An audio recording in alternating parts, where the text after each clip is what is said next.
If one seeks to understand China's modern global standing, it becomes cardinal to study the most precarious and painful period of its history, namely the era from 1839 to 1911, because it was this very century in which China not only suffered humiliation and defeat at the hands of imperial powers, but also lost its centuries old state grandeur due to internal disorder, ethnic tensions, economic and political strife, and it was this instructive historical reality that later compelled Chinese nation for the course correction where they laid the foundation of modern Chinese state thinking.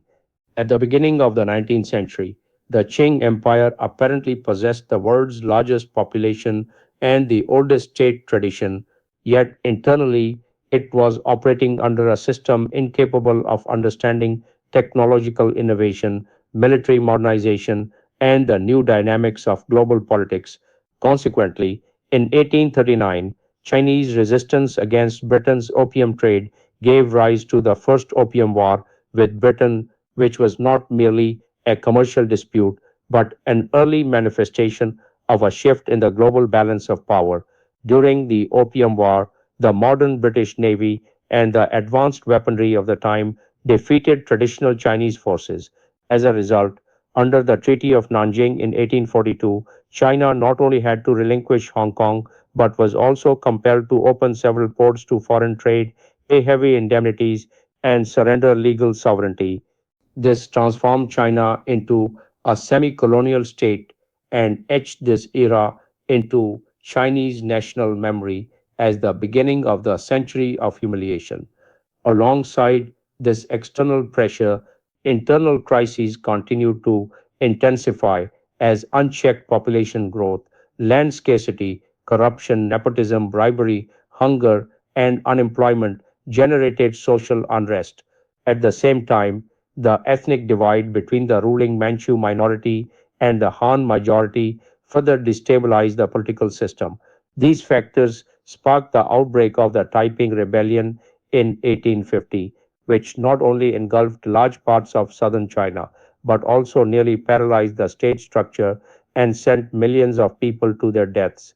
Along with the Taiping Rebellion, the Second Opium War, military conflicts with France and Japan, and the imperial advance of Western powers kept the Qing Empire in a constant defensive position.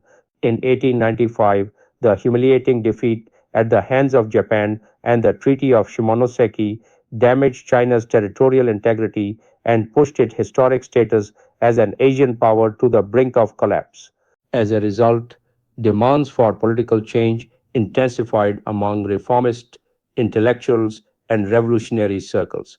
The Hundred Days reforms of 1898 were a serious attempt to transform the Chinese state into a constitutional monarchy and a modern nation state, but resistance from conservative elites and empress caused these reforms to fail.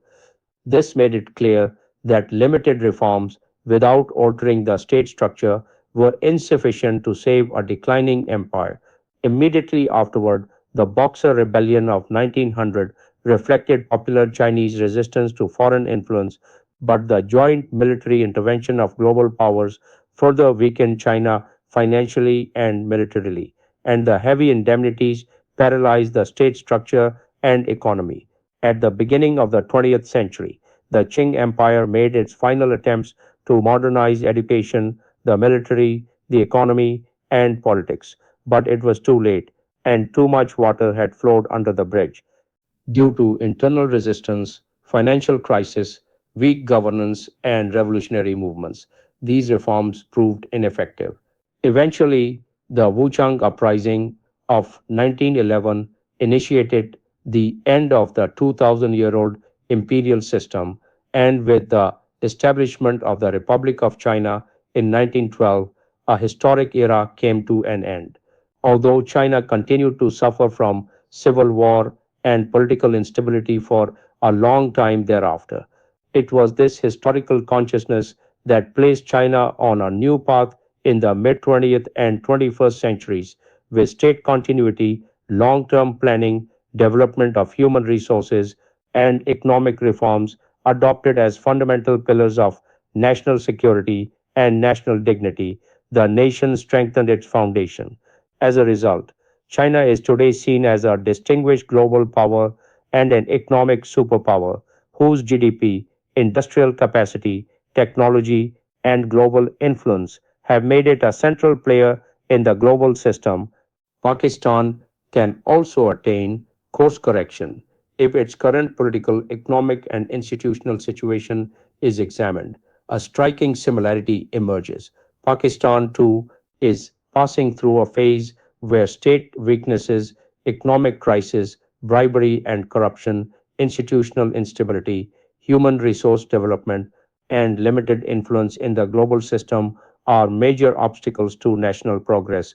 However, China's history proves that decline is not an inevitable destiny if states learn from their mistakes while remedying them, adopt a long term vision, and translate national objectives into reality through institutional reforms. They can not only overcome internal weaknesses but also secure a dignified position in the global system. States do not change the course of history through slogans or emotional politics, but through prudent reforms, institutional strength, effective governance, innovation and invention, and decisions guided by historical consciousness. If political leaders in Pakistan set aside their personal interest and restructure state institutions and policies, there is no reason why Pakistan, like China, cannot move on to the path of development and free its vast population from poverty, deprivation, helplessness, and destitution.